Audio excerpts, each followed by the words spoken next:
There are 52 cards in the whole deck, okay? I want you to think of a card.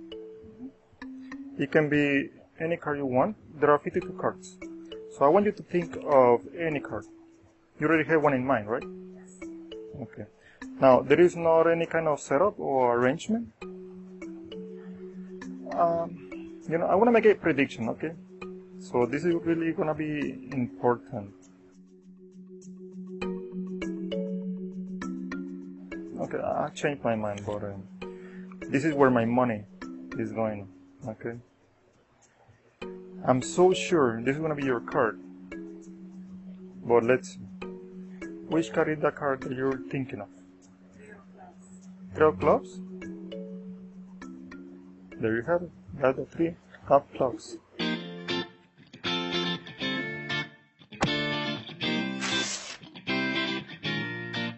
Hello everyone. So right before I even start explaining the performance, how I did it, I want to mention something really important. There is no any sort of a arrangement or previous arrangements. Even though she is my wife, I didn't let her know to tell me any specific card or to mention any card that I want to. What happened was that it was a previous setup or previous conversation or event that I didn't show in the performance. And then by me delivering a dialogue, the live audience will have a different perception of my dialogue or my questions compared to the TV audience. So let me show you the full performance before I even start explaining this effect even further. And I just want to let you know very quickly that when you see the red dot, it means that wasn't showing the performance. After you start watching the green dot, it means that that's the part that I already start showing in the performance, and therefore I don't need to show you the whole performance once again. And then I'm gonna cut it and then come back over here to explain this effect. Okay, so I'm just gonna give it a shuffle. Okay, the whole deck, it is a complete mess. Okay, there are 52 cards, and I'm just gonna ask you to pick one card, any card you want. Okay, you want that one or you wanna change it? Yes. Are you sure? Okay, doesn't matter. Just say stop anywhere you want. Okay. Now, there are 52 cards in the whole deck. Okay? I want you to think of a card. Okay, so as you're watching the performance, right before I even start explaining the way this method or this effect works, I just want to demonstrate that even though magicians are not really cheating using this technique, they're just basically not showing the full performance, and therefore, if you are careful, if you watch the performance, notice when I say think of a card, my wife, she have a different understanding of my questions rather than TV audience. TV audience, they think I'm asking questions randomly because they don't know it was a previous event. Not an arrangement necessarily, but a previous event.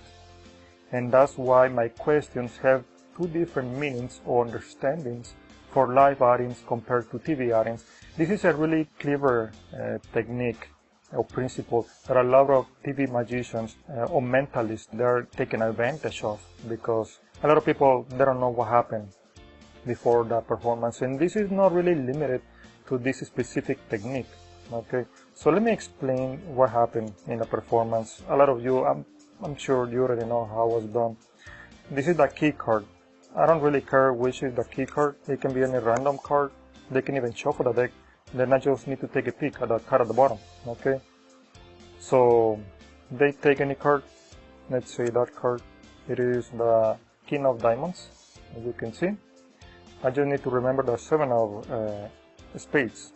So when I do the Hindu shuffle, they put their card. I'm gonna leave it face up so you can follow it better. My key card is gonna be right over their selection. I'm gonna drop it in the process of taking the cards from the top as well, so it covers the drop-in action. So at this point, my card, the 7 of spades, is gonna be right over their selection.